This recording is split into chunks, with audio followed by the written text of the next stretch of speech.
मैंने जो बात कही थी मैं आज भी उस पर पूरी तरीके से कायम हूं। ये 12 लाख रुपए की जो टैक्स रियायत दी जा रही है सरकार द्वारा, ये ना ही टैक्स एग्जेम्पशन है, ना ही टैक्स डिडक्शन है, सिर्फ और सिर्फ टैक्स रिबेट है।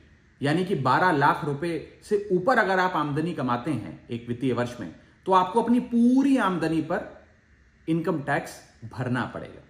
मेरे इस कॉन्सेप्ट को समझाने के लिए दिए गए उदाहरण को वित्त मंत्री जी ने टेक्निकली उसे उलझाने का प्रयास किया, उसमें मार्जिनल टैक्स रिलीफ का कॉन्सेप्ट जोड़कर यह सिद्ध करने की कोशिश करी कि मेरा उदाहरण गलत था।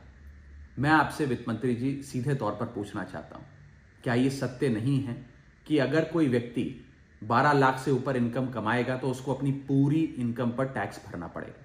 चलिए, मार्जिनल टैक्स रिलीफ 1275 तक आप दे रही हैं। आप मुझे यह बताइए कि अगर एक व्यक्ति 13 लाख रुपए 13 लाख रुपीज एक वित्तीय वर्ष में कमाता है, तो उसे अपने पूरे 13 लाख की आमदनी पर अपने स्लैब अनुसार इनकम टैक्स देना पड़ेगा कि नहीं देना पड़ेगा?